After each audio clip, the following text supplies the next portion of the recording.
Ano nga ba ang koneksyon ni Joyboy Imo at Lily 800 years ago? Bakit maraming kumakalat na meme tungkol sa koneksyon daw ni Imo at Lily? Totoo ba na si Imo at Joyboy ay rival sa pagmamahal dito kay Lily? At totoo din ba na si Imo daw ay hindi pa din makamove on nung binasted siya ni Lily? Kamusta mga katropa, nagbabalik na naman tayo sa isa na naman malupit na video. Ang tatalakayin nga natin ngayon ay kung totoo ba na si Joyboy at Imo ay rival sa pagmamahal dito kay Lily. Pero bago tayo magsimula mga katropa, ay pwede ba ako makahingi ng like nyo dito sa video na ito katropa? Maraming salamat Tera at magsimula na tayo. Hanggang ngayon nga ay trending pa din ang koneksyon daw ni Joyboy Imo at Lily. Kesyo may love triangle nga daw ang tatlong ito, si Imo nga daw ay minamahal si Lily at si Lily naman ay minamahal si Joyboy. Samantalang si Joyboy naman ay walang paki daw dahil magkaibigan nga daw si Imo at Joyboy noon. Pero bakit nga ba nabuo ang theory na ito mga katropa?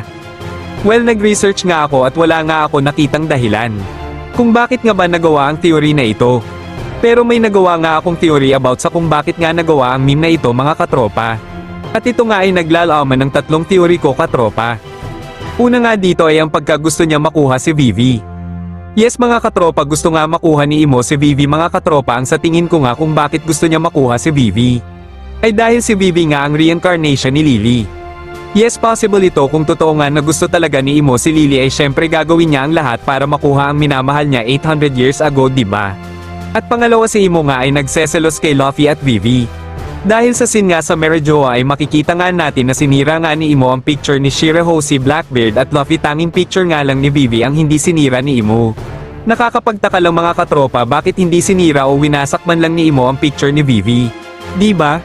So posibleng gusto talaga o grabe talaga ang pagmamahal ni Imo kay Lily mga katropa dahil sa scene na ito.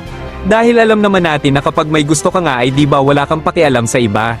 Lahat ng bagay ay gagawin mo para lang sa minamahal mo. Same lang dito kay Imo mga katropa. Oo nga, hindi nga ito si Lily ang babaeng minahal niya 800 years ago, pero posibleng si Vivi talaga ang reincarnation ni Lily mga katropa. Dahil tanging picture nga lang ni Vivi ang hindi niya winasak, sinira at kahit madumihan man lang katropa. At ang huli ko nga na theory ay si Imo nga ay obsessed sa pagmamahal dito kay Lily mga katropa. Dahil sa chapter 1116 ay pinakita nga dito katropa na sa loob nga ng Merejoa ay pinakita nga dito na tinitignan ni Imo ang misteryosong larawan ng isang babae, at ito nga ay walang iba kundi si Nefertari di Lily. Dito talaga sa part na ito ay kahit ako ay talagang napapaisip kung bakit si Imo nga ay magtatago ng picture ng isang babae at ito pa nga ay si Lily mga katropa. So ang ibig sabihin ba nito talagang sobrang pagmamahal talaga ni Imo dito nga kay Lily? Dahil isipin nyo, sino ba maglalagay ng larawan ng isang babae sa loob ng isang mansion o sa sagradong lugar na tanging ikaw lang ang makaka-access, diba? Yes, sa mga magsasabi dyan mga katropa na malabo ang theory na ito magkatotoo, ay bakit pa sa Chamber of Flowers pa ilalagay ni Imo ang larawan ni Lily, at bakit sa dinami-daming treasure sa One Piece ay ito pang larawan na nagmula pa sa 800 years ago ang kinubli niya at tinago? At bakit din kakaiba ang titig ni Imo sa larawan na ito ay hindi galit o kahit ano pang masamang gawain na pinapakita?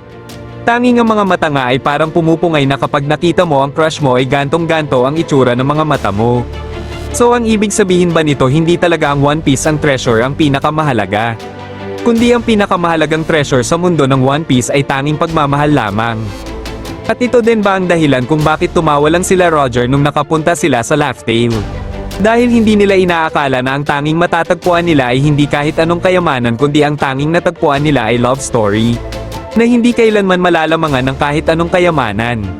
Dahil ang simpleng pagmamahal ay naghantong sa obsession, at ito ang posibleng dahilan kung bakit naghihirap ang buong mundo hanggang ngayon. Dahil may tanging nilalang na hindi pa din makamove on ngayon.